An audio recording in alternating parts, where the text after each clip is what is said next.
Anne of Green Gables, by Lucy Maud Montgomery. Chapter 24. Miss Stacy and her pupils get up a concert. It was October again when Anne was ready to go back to school, a glorious October, all red and gold, with mellow mornings when the valleys were filled with delicate mists as if the spirit of autumn had poured them in for the sun to drain. Amethyst, pearl, silver, rose, and smoke blue. The dews were so heavy that the fields glistened like cloth of silver, and there were such heaps of rustling leaves in the hollows of many-stemmed woods to run crisply through. The birch path was a canopy of yellow, and the ferns were sere and brown all along it. There was a tang in the very air that inspired the hearts of small maidens tripping, unlike snails, swiftly and willingly to school, and it was jolly to be back again at the little brown desk beside Diana, with Ruby Gillis nodding across the aisle, and Carrie Sloane sending up notes, and Julia Bell passing a chew of gum down from the back seat. Anne drew a long breath of happiness as she sharpened her pencil and arranged her picture cards in her desk. Life was certainly very interesting. In the new teacher she found another true and helpful friend. Miss Stacy was a bright, sympathetic young woman, with the happy gift of winning and holding the affections of her pupils, and bringing out the best that was in them mentally and morally. Anne expanded like a flower under this wholesome influence, and carried home to the admiring Matthew and the critical Marilla glowing accounts of schoolwork and aims. "I love Miss Stacy with my whole heart, Marilla. She is so ladylike, and she has such a sweet voice. When she pronounces my name I feel instinctively that she's spelling it with an E. We had recitations this afternoon. I just wish you could have been there to hear me recite Mary Queen of Scots. I just put my whole soul into it. Ruby Gillis told me coming home that the way I said the line, 'Now for my father's arm,' she said, 'my woman's heart farewell,' just made her blood run cold." "Well, now, you might recite it for me some of these days out in the barn," suggested Matthew. "Of course I will," said Anne meditatively.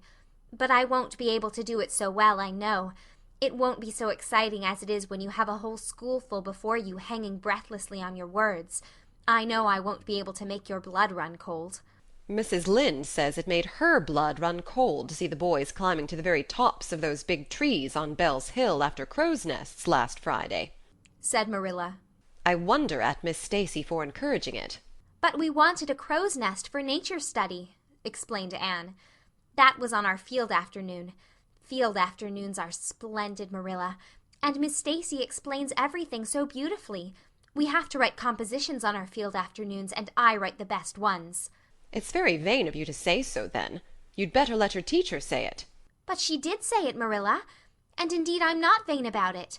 How can I be when I'm such a dunce at geometry? Although I'm really beginning to see through it a little too. Miss Stacy makes it so clear. Still, I'll never be good at it, and I assure you it is a humbling reflection. But I love writing compositions.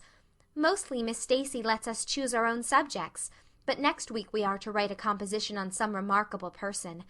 It's hard to choose among so many remarkable people who have lived. Mustn't it be splendid to be remarkable, and have compositions written about you after you're dead? Oh, I would dearly love to be remarkable. I think when I grow up I'll be a trained nurse and go with the Red Crosses to the field of battle as a messenger of mercy. That is, if I don't go out as a foreign missionary. That would be very romantic. But one would have to be very good to be a missionary, and that would be a stumbling block. We have physical culture exercises every day, too.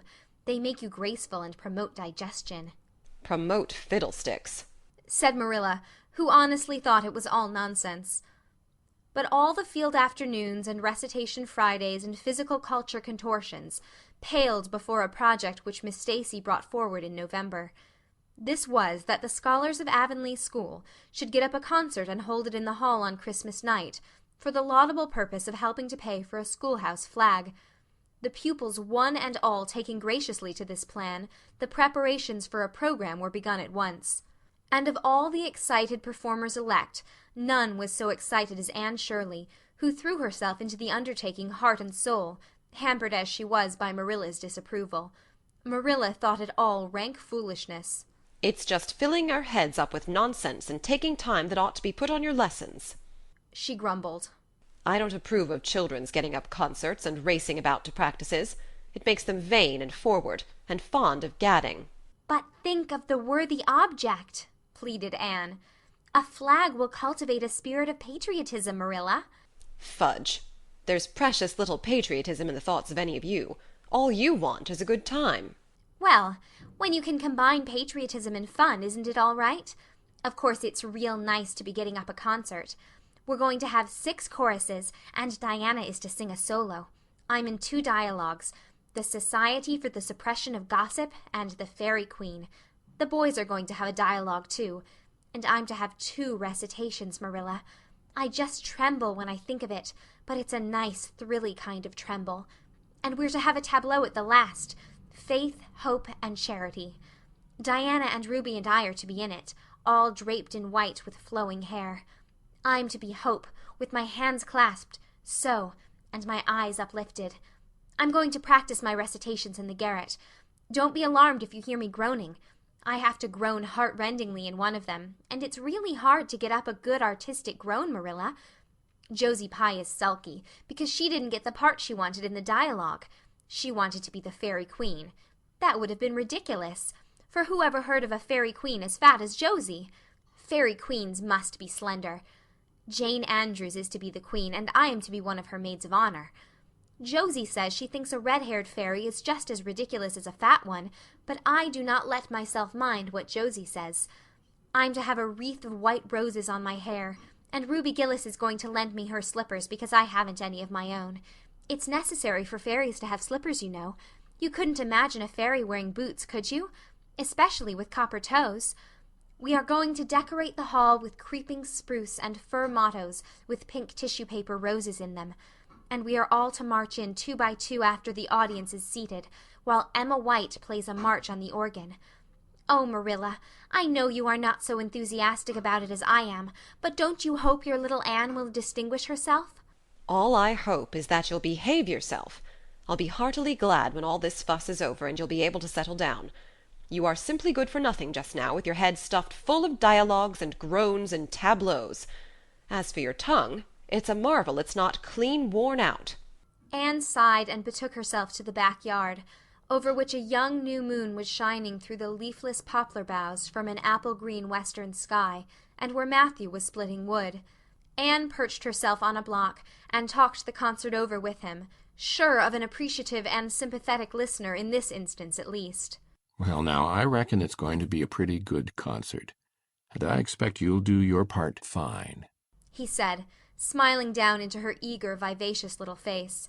Anne smiled back at him. Those 2 were the best of friends, and Matthew thanked his stars many a time and oft that he had nothing to do with bringing her up. That was Marilla's exclusive duty. If it had been his, he would have been worried over frequent conflicts between inclination and said duty. As it was, he was free to spoil Anne, Marilla's phrasing, as much as he liked. But it was not such a bad arrangement after all. A little appreciation sometimes does quite as much good as all the conscientious bringing up in the world. End of chapter 24.